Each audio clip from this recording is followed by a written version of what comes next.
Muy bien, nos encontramos hoy enfrente de otro de los relatos de la resurrección del Señor en el Evangelio de San Lucas. Y si observamos bien,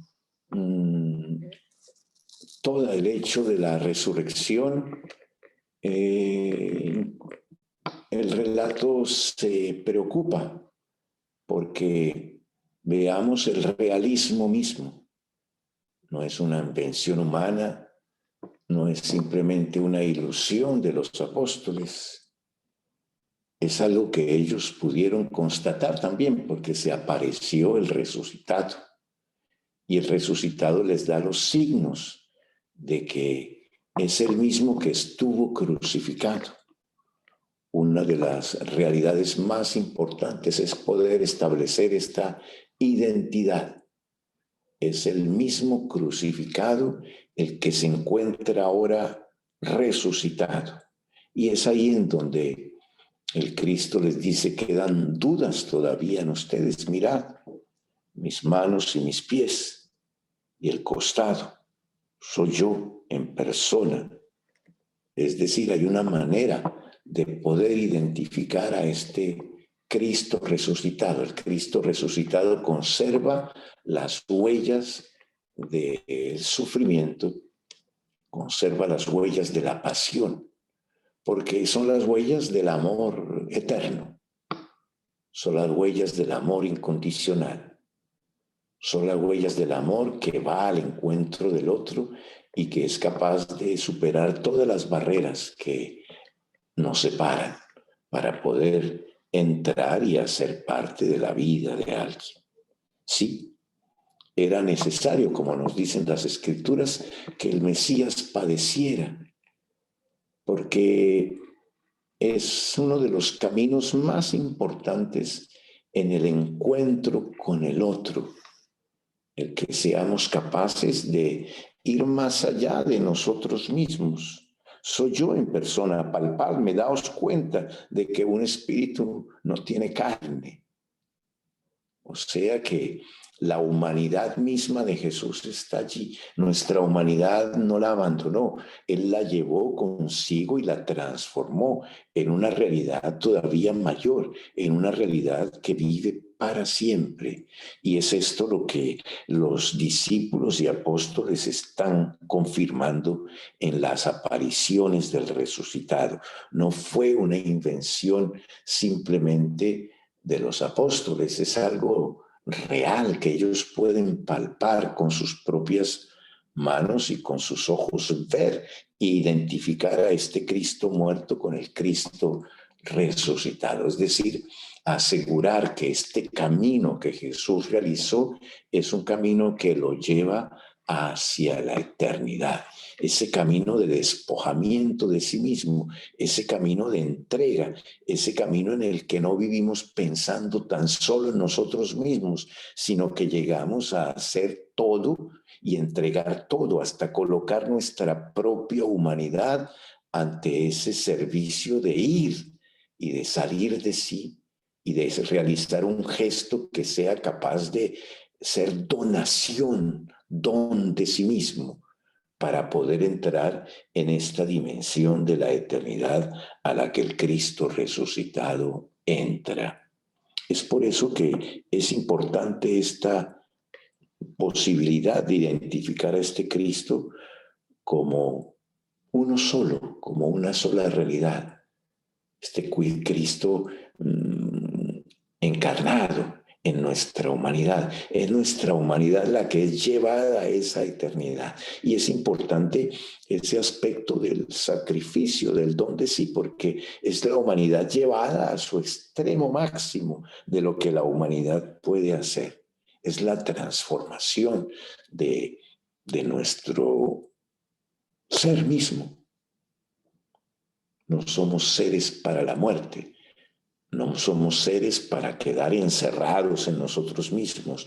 No somos seres para el egoísmo.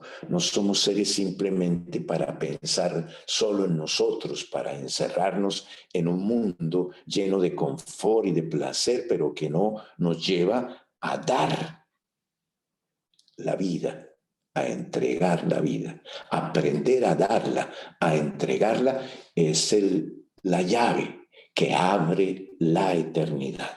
Y esto es muy importante porque es ahí en donde vosotros sois testigos de todo esto. Es lo que los apóstoles hacen después de la resurrección. Ser capaces de, en su humanidad, en sus gestos, ir más allá. Realizar incluso los gestos extraordinarios que Jesús realizaba. Este paralítico que es curado en el templo y que en cierta manera sirve no por la importancia de lo que le aconteció, sino por la importancia de que abre la posibilidad de creer mucho más allá de lo que a veces nuestros ojos pueden ver y nuestras manos tocar, ¿no? Es por eso que es importante que eso extraordinario acontezca en el mundo. No es el milagro por el milagro, no. Es el milagro que nos abre la perspectiva de una conversión. Por eso en la predicación más importante del querigma no es solo Cristo resucitó, sino que también todos nosotros tenemos que convertirnos, transformar nuestra vida y orientarla hacia esa resurrección, hacia esa eternidad y configurarla con ella.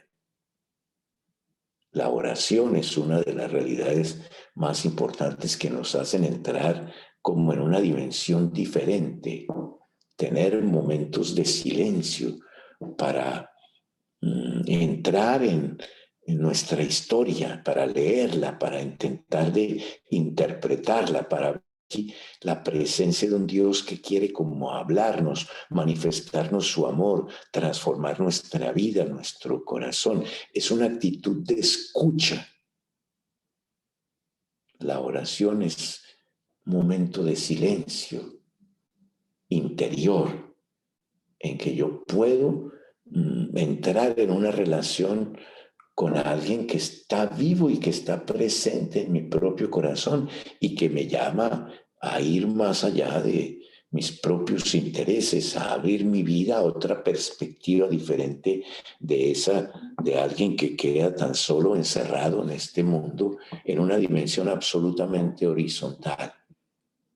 Abrir este mundo a la realidad de Dios, convertirse, orientar su vida para Él y para ese amor incondicional en el cual nos quiere como implicar para poder entrar en esa nueva dimensión del mundo. Nada ganamos con recibir la noticia de la resurrección si no entramos en esa nueva perspectiva de vida, si continuamos viviendo como seres para la muerte, si en nuestro corazón ya no arde absolutamente nada, sino que vivimos como muertos, insensibles a la realidad de los otros, de la comunión que yo tengo que establecer con ellos, de la proximidad a la cual tengo que llegar para poder descubrir algo mucho mayor que a mí mismo, la realidad del otro que me llama a vivir con él una experiencia de eternidad, de eternidad. Por eso dispongámonos sobre todo a esta conversión de la cual los apóstoles nos llaman, ¿no?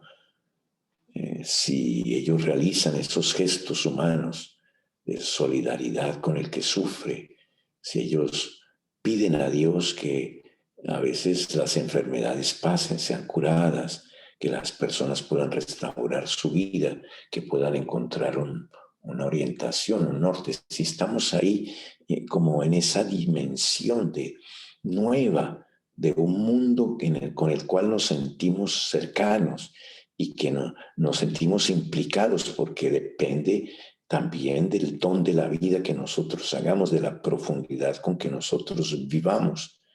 De eso depende también que podamos abrir la perspectiva de nuestra vida de no ser seres simplemente para la muerte, para ahorrar cosas, para vivir confortablemente. Sí, eso está bien, pero sin una otra perspectiva que nosotros mismos. Por eso a veces vivimos como muertos, como destinados simplemente a lo pasajero, a pasar, a algo transitorio. Dios nos llama a algo mucho mayor, que nuestra vida pueda adquirir eso, que pueda entrar en esa dimensión de lo extraordinario en que nos vemos con alguien que nos dio la vida y que espera que nosotros la encontremos y la encontremos plenamente en el para siempre. Dios nos llama para que podamos entrar allí.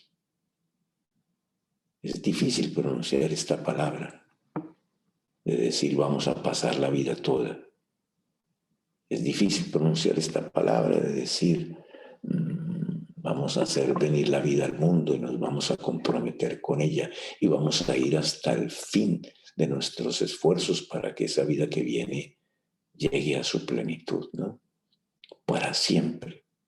Es algo a lo cual el mundo tiene miedo hoy, porque sabe que tiene que enfrentar dificultades, superar a veces egoísmos, dejar a un lado una especie de culto de sí mismo que nos impide ver el otro y abrir esa perspectiva de una vida para siempre. Ofrezcamos entonces nuestra Eucaristía, que Dios nos dé la gracia grande de poder entrar en ella para unirnos a Cristo, ofreciendo su propia vida, que nos unamos en este altar, en ese acto de don de sí grandioso que Jesús realiza para poder entrar en esa dimensión de la eternidad, del amor que Dios nos ofrece y de una vida en que la muerte no es más que un paso. Es un pasaje que nos lleva hacia la eternidad.